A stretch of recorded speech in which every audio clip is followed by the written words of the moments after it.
Niño. Juan, ponte.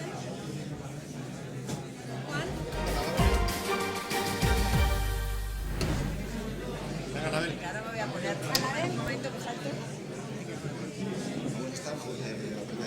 Sí. Igual Anabel que se ve más a la derecha. Otra vez aquí. A ver, mi cámara, que es la que necesito para mandar ustedes. Mi cámara.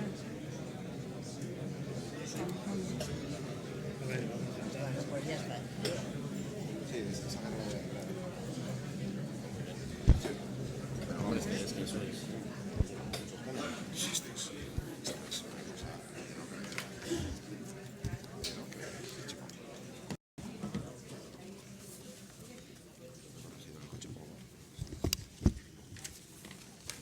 Vamos a poner un poquito de agua.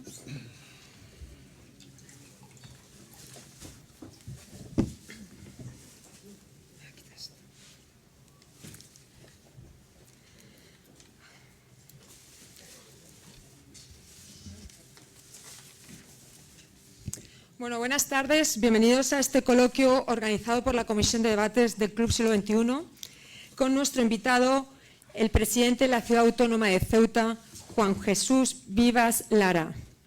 Él lleva ya más de 8 años gobernando en Ceuta y eso le ha permitido dar un giro importante a la ciudad, hacerla mucho más accesible para el turismo, para el comercio, que tenga una mayor visibilidad y otras muchas cosas, pero entre ellas ha hecho un gran trabajo de integración entre los ciudadanos que son de diferentes culturas, incluso de diferentes nacionalidades, para que haya una buena convivencia. Pero para hablar sobre él está con nosotros Borja Semper, diputado y vicesecretario de Cultura y Sociedad Abierta del Partido Popular, que es reconocido por su capacidad para el diálogo. Tiene un extenso currículum, pero yo me voy a centrar en su personalidad. Todos habéis podido comprobar cómo habla, diciendo lo que piensa, que actúa haciendo lo que dice y defendiendo los valores que representa, con un estilo propio que no deja indiferente a nadie. Pero antes de pasarle la palabra, quiero informaros que también compartimos mesa con 2 periodistas que van a intervenir a lo largo de la tarde con sus preguntas. Anabel Díez, informadora política y parlamentaria del periódico El País y presidenta de la Asociación de Periodistas Parlamentarios. Y Juan Fernández Miranda, adjunto al director y jefe de política del periódico ABC. Borja, cuando quieras. Pues muchas gracias, Paloma. Señoras, señores, muy buenas tardes. Juan, yo creo que la primera demostración del afecto que se te tiene y del interés que despiertas es que un día como hoy, que es más donostiarra que madrileño, haya venido tanta gente a escucharte y no es casualidad, como seguro que tendremos oportunidad de comprobar en breves minutos. Tengo el honor de presentar a alguien que, esto es lo que se dice siempre, pero en esta ocasión es verdad, alguien que no merece presentación, ustedes lo saben. Está aquí el presidente del Senado, al cual aprovecho para felicitarle también por su nombramiento relativamente reciente y por su extraordinaria labor. Hoy ha sido un día intenso en el Senado. Miembros y compañeros del Partido Popular, como la vicesecretaria Navarro, Carmen Navarro, amiga y compañera, y numerosos diputados y diputadas, senadores también del Partido Popular, y supongo que de algún otro partido político. Y si no es así, pues ellos se lo perderán, porque yo creo que el discurso de Juan trasciende las siglas. El discurso de Juan Vivas, del presidente de Ceuta, es un discurso que se eleva por encima de las circunstancias del momento y por encima de los retos puntuales que afronta alguien que se dedica a la política, y es alguien capaz de hacer un análisis y de hacer una interpretación de la realidad elevada en el mejor sentido de la expresión, como seguro que tendremos oportunidad de comprobar. Yo sí, como soy el presentador quien tengo que dar pie a Juan, me toca hacer alguna pincelada, compartir con ustedes alguna pincelada de su biografía. No enumeraré toda porque eso sería una conferencia, pero sí tengo que decirles que Juan Vivas es licenciado en Económicas y Empresariales por la Universidad de Málaga, es funcionario de la Ciudad Autónoma del Grupo de Técnicos de la Administración General, esto es su formación académica, es padre de 2 hijos y, siendo esto muy relevante, yo me atrevería a decir que está casi a la altura de relevancia, que es muy futbolero y muy madridista. Y esto no es un dato menor, seguro que todos ustedes aquí, salvo algún despistado, compartirá conmigo la relevancia de ser madridista. Además de esa pasión por el fútbol, Juan también es un amante de la literatura y es un hombre, por lo tanto, cultivado y al que le interesa el mundo que le rodea. Antes de acceder a la presidencia de la Ciudad Autónoma, ocupó diversos puestos de responsabilidad desde los 24 años. Siempre puestos de responsabilidad política en Ceuta. Fue gerente de la Sociedad de Fomento Procesa, director general de Tributos y Promoción Económica y jefe de sección de área de gestión tributaria, además de interventor accidental en varias ocasiones. Con lo cual, su conocimiento de la administración, de los aspectos más profundos vinculados con la gestión, acreditan también una trayectoria notable y una trayectoria sólida en cuanto a la gestión pública, que no es cosa menor, sobre todo en estos tiempos.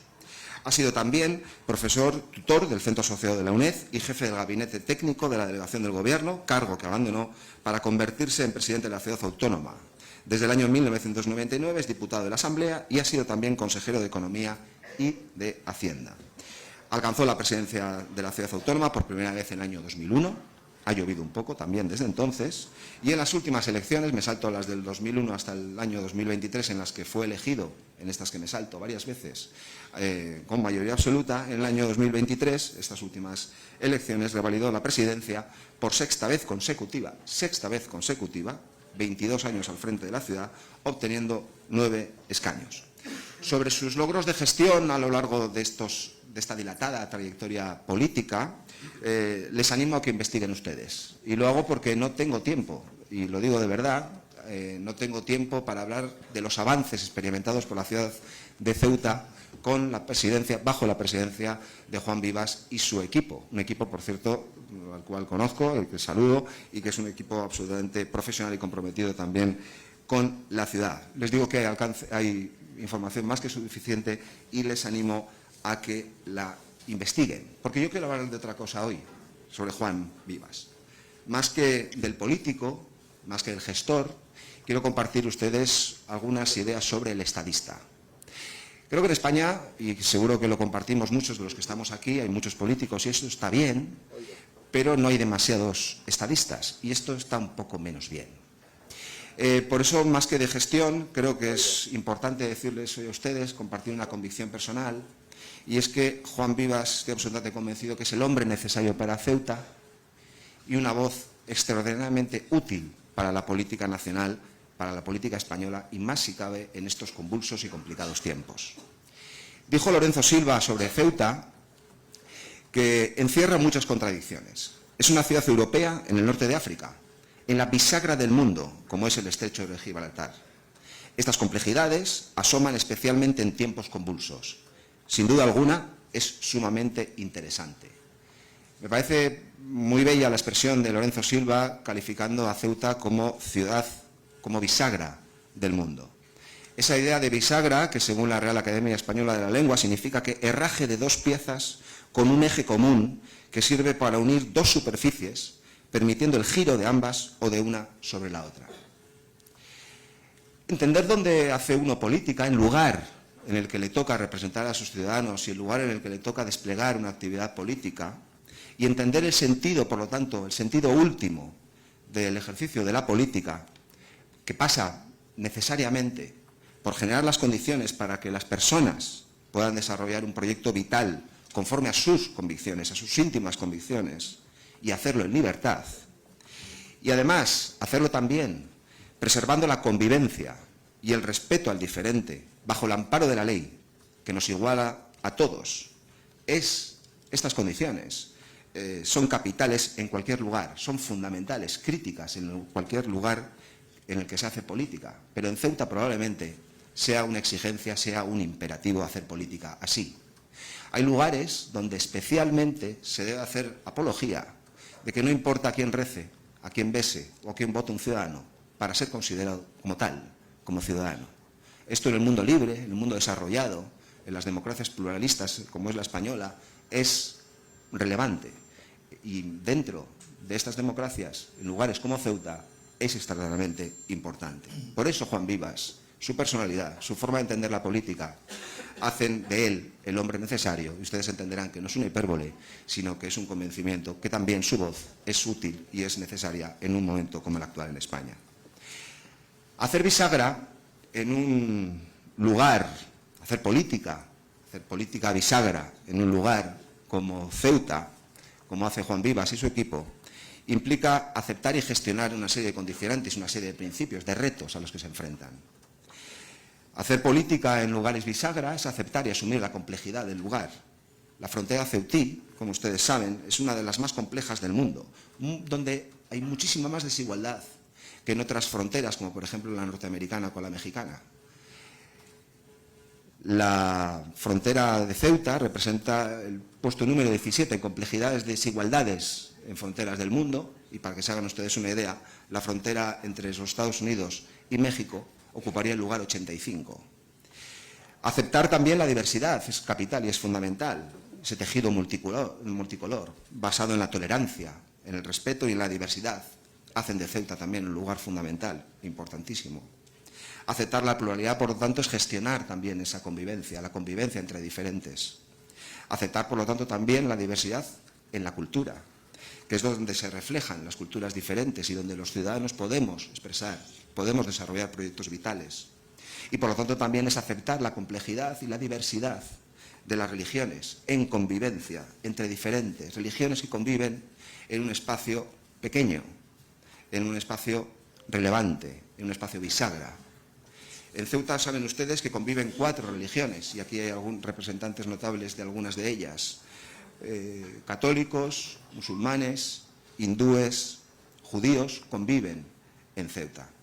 Por lo tanto, hay personas, hay hombres, hay políticos, como es el caso de Juan Vivas, que entienden la diversidad como una oportunidad, no como un problema. Políticos que convierten esa diversidad en un elemento de unión, no de separación. Y entender también, y es fundamental que contemos con políticos en todos lugares, insisto, pero especialmente en lugares como Ceuta, en los que no hay una bandera, no hay ni siquiera una religión que esté por encima de la dignidad humana. Saber diferenciar, en definitiva, por ejemplo, y esto está muy en boga en estos días, que una cosa es religión y otra muy diferente es terrorismo. Todas estas cosas convierten a los políticos en irresponsables o en otra cosa. Afortunadamente tenemos hoy, ante nosotros, vamos a tener la oportunidad de escuchar a uno de esos políticos responsables, que saben diferenciar, que saben entender y que saben hacer política, especialmente en lugares complejos. Estoy convencido que hay opciones políticas hoy día, y singularmente en España, que desde los extremos convierten esta diversidad en un problema, en un arma arrojadiza. Creo honestamente que hoy el mundo libre, tal y como lo conocemos, tal y como lo hemos construido, está amenazado, seriamente amenazado por ideas extremistas que pretenden acabar con la pluralidad, acabar con la convivencia y, por lo tanto, acabar con la libertad. El terrorismo yihadista global, por ejemplo, para el cual la religión es tan siquiera una excusa, para el cual el territorio es tan solo una excusa y para el que la libertad del individuo es una condición a eliminar, es nuestro enemigo. No es un país, por lo tanto, no es una religión lo que enfrentamos, sino que es el terrorismo. Y nos pone en riesgo. Nos pone en riesgo porque para cada generación olvidar la condición y qué ataca el terrorismo es estar condenados a sucumbir ante las ideas totalitarias. Quizás, si no estamos dispuestos a olvidarlo, estaremos dispuestos a recordar y a recordarnos todos los días cuál fue nuestro compromiso, el compromiso de nuestra civilización ante los crímenes más atroces de los peores regímenes totalitarios del siglo XX. Por lo tanto, nos enfrentamos, y termino ya, Juan, nos enfrentamos al momento crítico de defender una idea de civilización tolerante y abierta, o aceptar o sucumbir ante una idea medieval, que es la que acosa a nuestras democracias, que es la que acosa nuestra convivencia. Decía Steiner que mientras haya cafés, la noción de Europa tendrá contenido. Pues yo me permito añadir, para terminar, que mientras Juan Vivas y Ceuta mantengan esa noción europea como punto de encuentro de libertades y de ciudadanía, de convivencia entre diferentes, nuestro modelo de vida en común seguirá teniendo sentido. No se dejen ustedes engañar por la talla física de Juan Vivas, porque lo que importa en política es la talla humana. Y hoy tenemos la extraordinaria suerte de poder escuchar a un hombre de una talla humana descomunal. Muchas gracias y les dejo con Juan Vivas.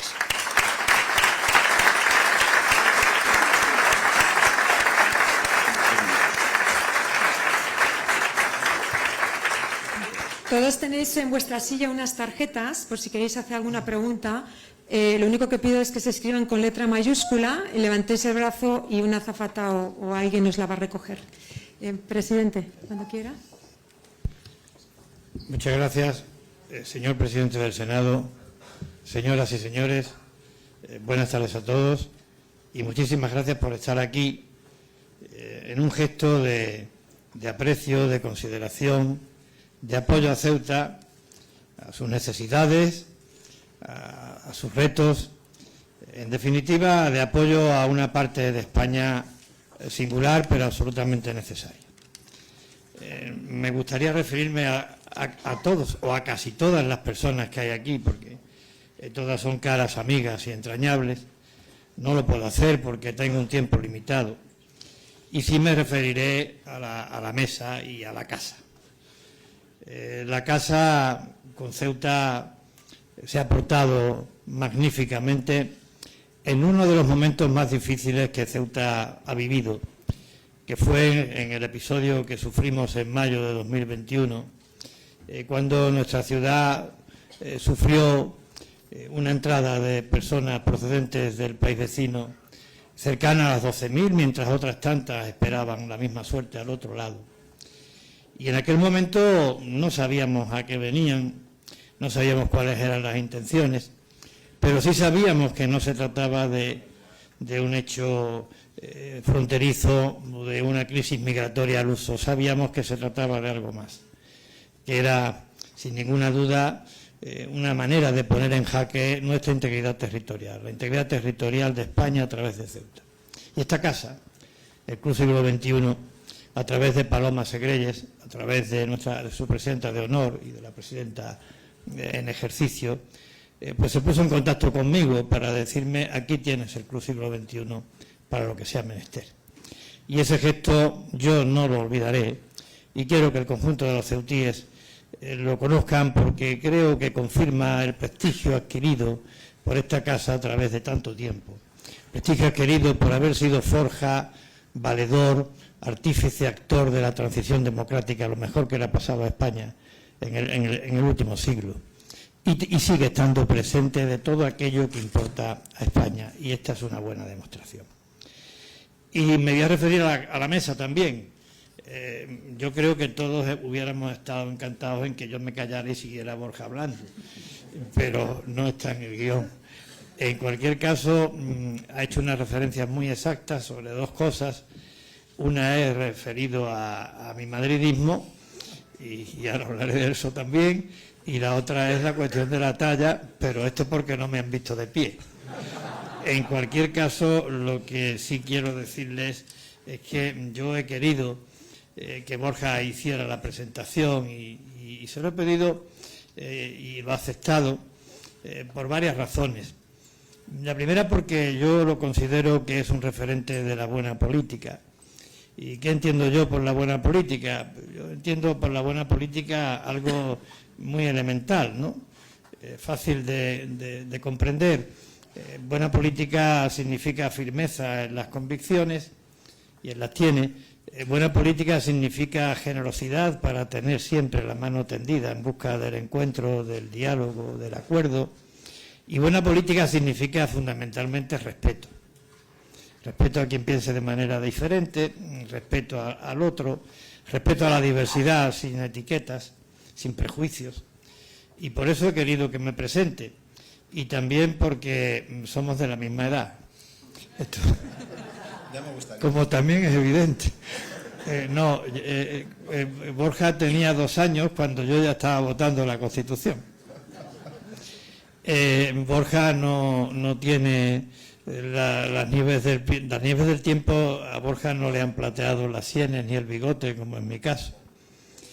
Y yo si hubiera sido precoz, tengo edad para haber podido ser el padre de Borja. Pero hay una cosa importante, y es que coincidimos en muchas cosas. Y cuando me refería a la Constitución, que él tenía 2 años cuando yo la voté, pues resulta que a pesar de estas diferencias de edad tan notables, pues pensamos lo mismo acerca de la Constitución. Pensamos que los principios, los valores y el espíritu de la Constitución y de la transición democrática, de que esta casa también es un militante activo, pues significa que creemos que no son una reliquia, que no es algo trasnochado, que no es algo pasado de moda, que los principios, que los valores y que el espíritu de la transición y de la Constitución siguen teniendo vigencia y validez para afrontar los retos y los problemas que como país tenemos por delante. Y en tercer lugar también porque coincido en muchas de las cosas que él dice. Yo creo que en política los muros, las trincheras, los bloques no traen nada bueno. Yo creo que en política pertenecer a un partido no significa pertenecer a una secta. Yo creo que la discrepancia en política es saludable. Creo que la centralidad equivale a la moderación y creo, y lo vivo a diario en mi tierra, en Ceuta, que no hay una sola y única manera de ser y sentirse español. Que hay, afortunadamente, muchas maneras de ser y sentirse español. Por tanto, para mí ha sido una enorme satisfacción el que Borja aceptara y una enorme satisfacción tener como extremos físicos simplemente y para facilitar el remate de quienes tenemos que intentar meter los goles a dos periodistas de la categoría de Anabel Díez y Juan Fernández Miranda. Lo digo con absoluta sinceridad. Creo que reúnen las condiciones para poder ser un ejemplo, un modelo, un exponente de lo que el periodismo que requiere la salud democrática de nuestra ciudad demanda. Fundamentalmente integridad, independencia, formación, credibilidad, rigor, sentido común, sensatez. Por tanto, es una suerte verme así. Y a Paloma Segrelles, a doña Paloma, cordialidad, saber estar, sensibilidad para darse cuenta de las cosas que tienen importancia. Por tanto, muchas gracias, querida Paloma, por invitarme nuevamente. Y la verdad es que no he superado el miedo escénico que tuve la primera vez. Y ahora hablo de que lo tenemos aquí cerca, eso creo que lo inventó Valdano, un madridista también convencido como yo, estamos cerca del Bernabéu. Pues yo tengo miedo escénico, lo debo de reconocer, porque impone saber las personas que han utilizado esta tribuna y la brillantez de estas personas a las que yo jamás podré ni tan siquiera parecerme. Pero me compensa y me alivia el cariño con el que he sido recibido y me compensa y me alivia que creo que cuento con la complicidad de la audiencia, al menos así lo presumo. Y me compensa y me alivia el que vengo a hablar de mi libro, vengo a hablar de mi universo, como bien ha descrito Borja, vengo a hablar de la bisagra, vengo a hablar de una ciudad cercana, una ciudad querida para mí, una ciudad pequeña pero grande en valores, a la que le he dedicado mi vida. Y eso me satisface, esto me alivia y me compensa.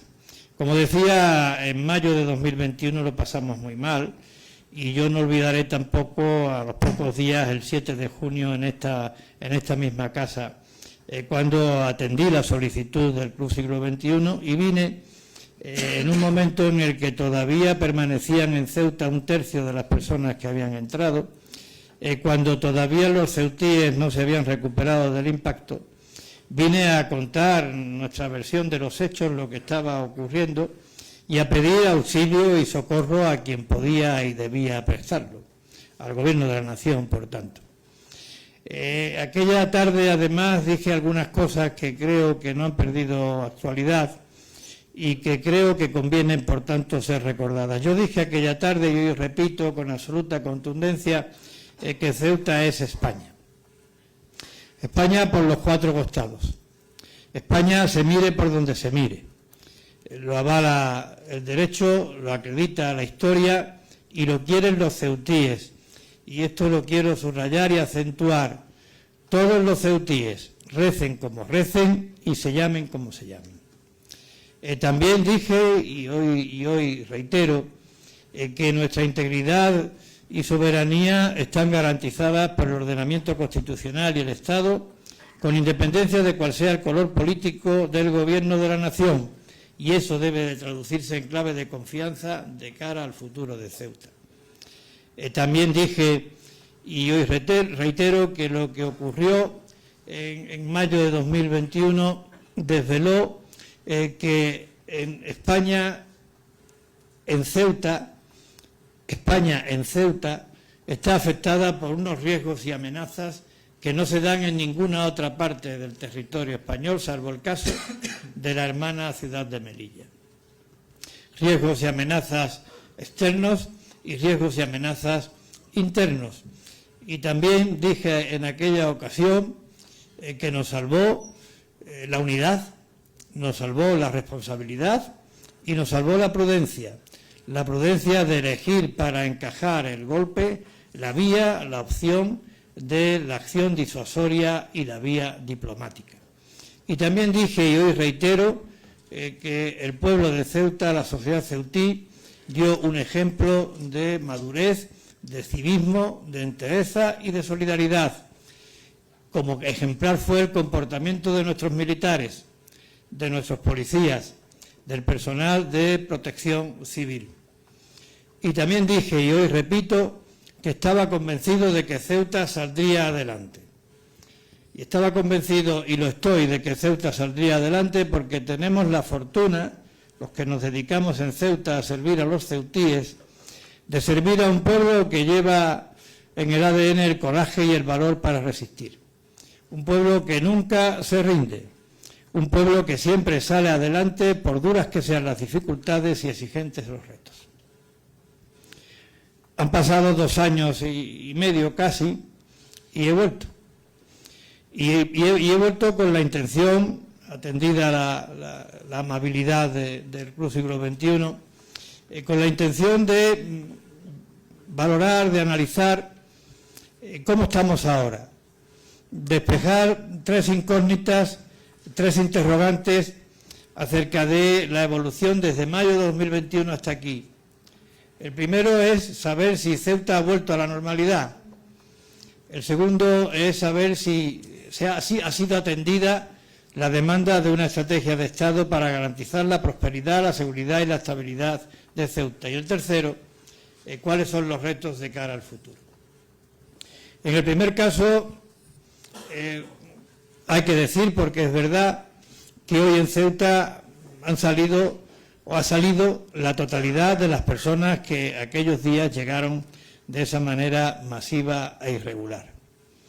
En cuanto a si se ha aplicado la estrategia que Ceuta requiere para garantizar su estabilidad, su seguridad y su debida protección, debo decir, por ser cierto, que se han dado pasos en la dirección adecuada. Me refiero concretamente a la incorporación de Ceuta mediante una acción específica, así como Melilla, a la Estrategia de Seguridad Nacional. Me refiero a la aprobación de un plan integral para el desarrollo socioeconómico en octubre de 2022 y me refiero a las actuaciones diplomáticas llevadas a cabo para lograr la normalización de la frontera tanto en el tránsito de personas como de mercancías. Pero dicho esto, también debo decir que esto han sido fundamentalmente, por lo menos hasta ahora, declaración de intenciones y palabras que no se han traducido en hechos. Y me explico, ninguna información tenemos acerca de cómo se está implementando y desarrollando la acción específica relativa a la Estrategia de Seguridad Nacional. El Plan Integral para el Desarrollo Socioeconómico no termina de arrancar y, peor aún, se toman decisiones que van en contra de los fines que justificaban la medida, entre ellas una muy reciente y muy grave, la derogación de facto del 50% de bonificaciones en las cuotas a la Seguridad Social con motivo de la entrada en vigor del Real Decreto 1/2023 de 10 de enero. Por tanto, creo que, y en este contexto el tercer interrogante, tenemos la obligación inexcusable de centrar nuestros esfuerzos en que se cumplan los compromisos, en que estas iniciativas se lleven a cabo, en que pasemos de las palabras a los hechos. Y lo vamos a hacer con la lealtad de siempre, pero también con la intensidad y la contundencia que el asunto requiere. Vamos, por tanto, a demandar del Gobierno de la Nación y de las Cortes Generales que apoyen a Ceuta y, por ende, a Melilla para atender 5 ámbitos prioritarios y estratégicos que considero van a marcar el porvenir de nuestras 2 ciudades durante décadas. El primero de ellos hace referencia a una presencia vigorosa por parte del Estado, por parte, por tanto, de las áreas de defensa, de seguridad, de justicia, de educación, de sanidad, de vivienda, de servicios sociales. En el caso de la sanidad, la actuación tiene que ser inmediata, porque la situación es absolutamente precaria. En segundo lugar, que se lleven a cabo los proyectos que vengan a confirmar unos niveles de calidad en los suministros y servicios básicos equiparables a las medias nacionales. En tercer lugar, el impulso hacia un nuevo modelo económico más sostenible, más estable, basado en la idea de más España y más Europa. Eso va a exigir derogar el denominado nuevo sistema de bonificaciones a la seguridad social. Eso va a exigir actualizar el régimen económico y fiscal especial para que sea una palanca al servicio de ese nuevo modelo económico. También a blindar el régimen económico y fiscal especial para que nunca más vuelva a ser modificado sin contar con la audiencia previa de la ciudad y de nuestros agentes económicos y sociales. Eso va a exigir apoyar seriamente al comercio, a nuestras pymes y autónomos, y va a exigir abaratar las comunicaciones tanto para no residentes como para mercancías. En cuarto lugar, necesitamos una frontera normalizada y que funcione de acuerdo a su condición de frontera exterior de la Unión Europea. Bien es verdad que se ha dado un salto cualitativo importante en lo que se refiere al tránsito de personas, en cuanto a la exigencia de visado para los no residentes en Schengen y a la colaboración de las autoridades marroquíes. Pero queda mucho camino por recorrer para la normalización en el tránsito de mercancías. Queremos una fecha determinada y señalada para la apertura de la aduana comercial y queremos que se aplique el régimen de viajeros para que la no aplicación del mismo no perjudique de manera grave al comercio de Ceuta, en particular a aquella parte del comercio que depende en gran medida de las ventas procedentes del vecino país. Este va a ser nuestro empeño, pero este empeño que pudiéramos denominar el ámbito de lo tangible no va a olvidar el ámbito de lo intangible, porque finalmente eso que denominamos intangible, que es aquello que no se puede tasar, pesar ni medir, los que vivimos en la bisagra, pues sabemos que forma parte de lo más importante. Y por tanto nosotros vamos a seguir estando empeñados en combatir a aquellos que, combatir desde la palabra, desde la razón y desde la democracia, a aquellos que pretenden dividir a los ceutíes en la defensa de nuestra españolidad por razones de origen, de credo o de raza. Frente a los que pretenden dividir a los ceutíes por estos motivos, unidad de todos los ceutíes, al margen de credos, de razas e incluso de ideologías. Frente a los que pretenden no reconocer, no apreciar, no comprender la pluralidad cultural de nuestra población, apuesta decidida por el reconocimiento, el aprecio y la comprensión de la diversidad. Apuesta decidida por la convivencia en mayúscula, por la convivencia que nos distingue y enriquece como pueblo. Frente a los que quieren exclusión, inclusión. Frente a los que quieren segregación, integración. Frente a los que quieren sembrar el miedo, sembrar la ilusión y la confianza. Ese ha sido nuestro propósito durante muchos años, durante décadas, y ese es nuestro propósito porque, reitero e insisto, en los intangibles, en los valores, reside la clave del éxito de cualquier proyecto colectivo. Dije que Ceuta saldría adelante en junio de 2021 y hoy lo confirmo. Estoy todavía más convencido. Y estoy más convencido porque creo que tenemos una hoja de ruta. Sabemos lo que queremos. Si se me permite la licencia poética, tenemos un sueño que cumplir. Y tenemos gente dispuesta a que ese sueño se haga realidad. Aquí hay una buena demostración de eso que digo, en los empresarios de Ceuta, encabezados por el presidente de la Cámara de Comercio, encabezados por la presidenta de la Confederación de Empresarios, pero que están representando a todos los empresarios que hay aquí, porque hay una cosa que tenemos clara, y es que para ser de Ceuta no ha habido que nacer en Ceuta, ni siquiera vivir en Ceuta. Nada más que hace falta cumplir con un requisito, querer a Ceuta. Y eso les puedo garantizar que es relativamente fácil si se conocen los ceutinos.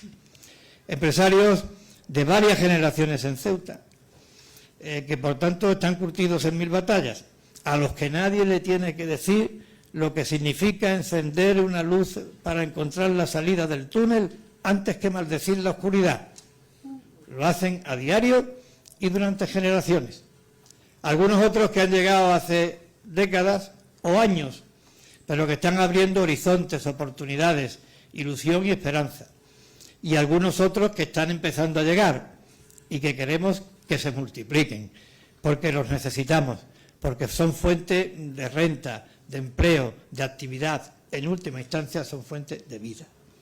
Y algunos están a caballo entre Ceuta y Madrid, como es el caso de mi querido y admirado amigo don Moisés Chocrón, que es un ejemplo de muchas cosas, de elegancia, de tenacidad, de audacia y de compromiso con las causas nobles.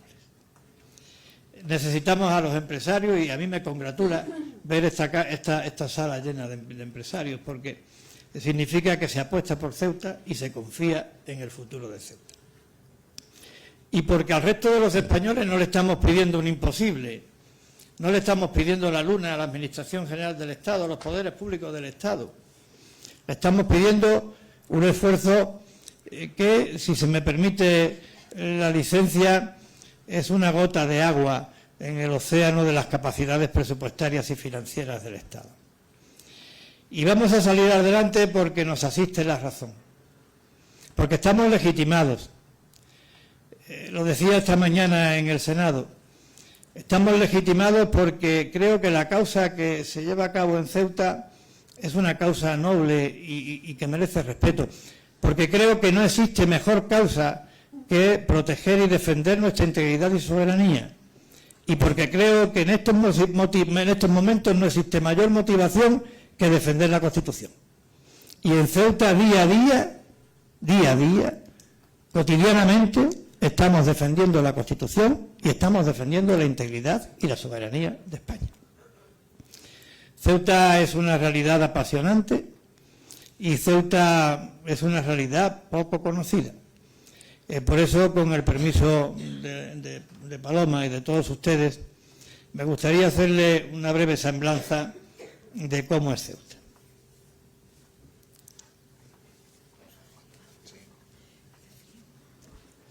Ceuta es hermosa y mágica. Ceuta es una perla de la naturaleza que enamora, que cautiva, y la experiencia nos dice que todo el que llega a Ceuta encuentra en Ceuta mucho más de lo que esperaba encontrar. Es una manera de decir que se sorprende para bien. Ceuta es profunda, hunde sus raíces en el origen de los tiempos. Como bien saben ustedes, esto está acreditado. En Ceuta Hércules plantó una de sus columnas, por eso estamos en el escudo de España. Y Ulises encontró refugio, y algo más importante que refugio, el amor de Calipso. Y fruto de ese amor nació Latino, que es el padre del latín. También está acreditado. También es bueno que nos lo creamos. Y Ceuta es una síntesis de un concentrado en miniatura de la historia de España, como alguien dijo de Cádiz, pero si lo dijo de Cádiz, vale también para Ceuta. A Roma le debemos el nombre y la fundación. Ceuta formó parte de la España visigoda y de la España andalusí, una época de esplendor cultural, naval, comercial, que nos ha dejado huellas como las joyas de nuestra puerta califal y personajes tan ilustres como al-Idrisis, uno de los cartógrafos más importantes de la historia de España, o Yusef ben Yehuda, discípulo predilecto del gran Maimónides. En 1415 la llegada de Portugal, la entrada en la era moderna, el primer paso de una aventura prodigiosa que cambió el curso de la humanidad, la primera globalización que el mundo ha conocido, tuvo en Ceuta el punto de partida.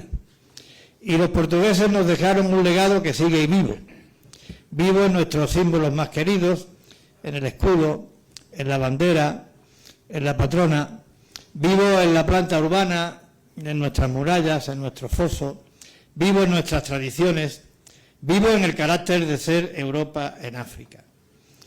En 1580 la fusión entre los dos reinos, el reino de Castilla y el reino de Portugal.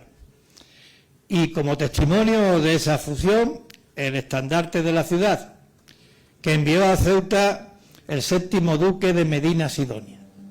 Yo tengo el honor de que aquí esté hoy en esta sala el actual duque de Medina Sidonia. Por esto nada más, don Alonso hubiera merecido la pena venir aquí, por darle las gracias a través tuya al duque que nos envió el pendón de la ciudad que nos identifica como pueblo. Y en 1640 la escisión de los dos reinos y la decisión de los ceutíes de elegir España y el título de noble, leal y fidelísima que llevamos a gala y que procuramos ejercer. Desde entonces, muchos asedios, muchos hechos heroicos, mucha sangre derramada, mucho coraje y valor para resistir y la identificación entre el pueblo de Ceuta y nuestro ejército, querido general. Una identificación que también es rasgo de personalidad de Ceuta y que lo digo tal como lo siento, Ceuta vibra y se emociona con nuestros soldados. Ceuta siente cariño, respeto y admiración por aquellos que, siendo fieles al juramento que empeñaron, están dispuestos a dar su vida por la patria. Ceuta también es eso. Y Ceuta, lo decía antes, es encuentro y es fusión. Es difícil encontrarse otro lugar donde haya tanto encuentro, tanto contraste y tanta fusión. En Ceuta tenemos dos mares, el Atlántico y el Mediterráneo. En Ceuta tenemos dos vientos, el poniente y el levante. En Ceuta estamos entre dos continentes, Europa y África. Y en Ceuta tenemos la fortuna de enriquecernos con 4 culturas. Contraste, fusión y convivencia. La convivencia como una manera de ser y de vivir, de respetar al otro. En Ceuta hay una cosa que tenemos clara y es que no queremos dar lecciones. Pero si se me permite, yo sí puedo decir, por la experiencia vital que tengo, que la convivencia no solamente es posible, que la convivencia, además de posible, es buena. Que la convivencia nos hace mejores, nos hace más comprensivos, más tolerantes, más respetuosos, nos hace más humanos. Por tanto, creo que todos, cada uno en su ámbito, debería de cuidar la convivencia. Y Ceuta es atractiva, atractiva para vivir, atractiva para ser visitada, como acabo de decir, y atractiva para invertir.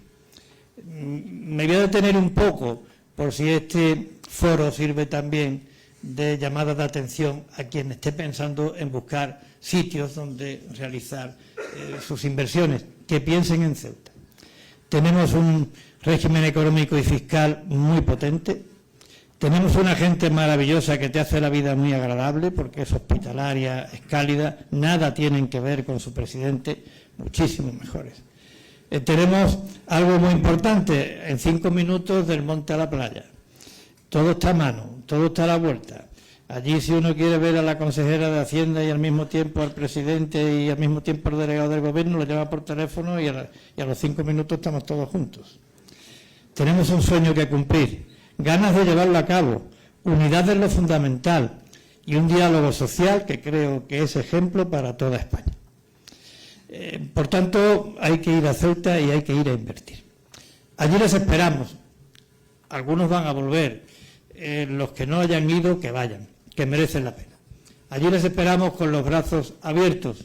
Allí les esperamos en una ciudad que, como decía don Luis López Anglada, parece una niña dormida sobre los brazos del mar que tiene por almohada la espuma de las olas. Allí les esperamos en un pueblo que lleva en el ADN la resistencia, en el corazón la convivencia y en el alma el amor a España. Muchas gracias.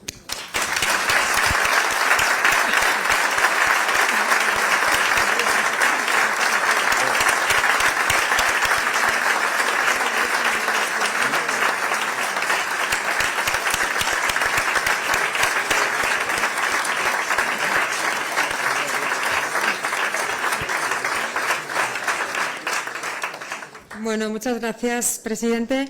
Tenemos 15-20 minutos para preguntas. Juan, si quieres arrancar tú con la primera y si me hacen llegar algunas, si no, yo como moderadora también puedo dar la palabra. Muy bien, muchas gracias. Buenas noches. Vamos a 20 minutos, ¿no? Pues vamos a afinar. Presidente, en marzo del año 22 el Gobierno de España dio un volantazo en la posición histórica de España hacia el Sáhara, lo cual ha tenido repercusiones concretas sobre Ceuta. Algunas las ha comentado usted indirectamente. Lo que no sucedió entonces es el reconocimiento explícito por parte de Marruecos de la españolidad de Ceuta y de, como usted dice, la hermana Melilla. En aquel momento el presidente del Gobierno le explicó a usted en qué consistió aquel acuerdo, si había algún compromiso a este respecto de la españolidad de Ceuta con Marruecos. En fin, le ofreció a usted, aunque fuera en privado y bajo secreto, lo que no ofreció al resto de los españoles. Muchas gracias, don Juan. La pregunta creo que tiene interés, un interés para España, para Ceuta, para Europa, quizás para el mundo. Y yo quiero hacer algunas matizaciones al respecto de la misma. La lealtad institucional para nosotros creo que es un asunto clave en el ámbito de las relaciones entre España y Marruecos. Nosotros, cada vez que surja algún tema difícil, comprometido, de dificultad, como digo, entre España y Marruecos, estaremos siempre con el Gobierno de España, cualquiera que sea el color político del Gobierno de España. Porque no dudamos que el Gobierno de España tiene como principal misión defender los intereses de España.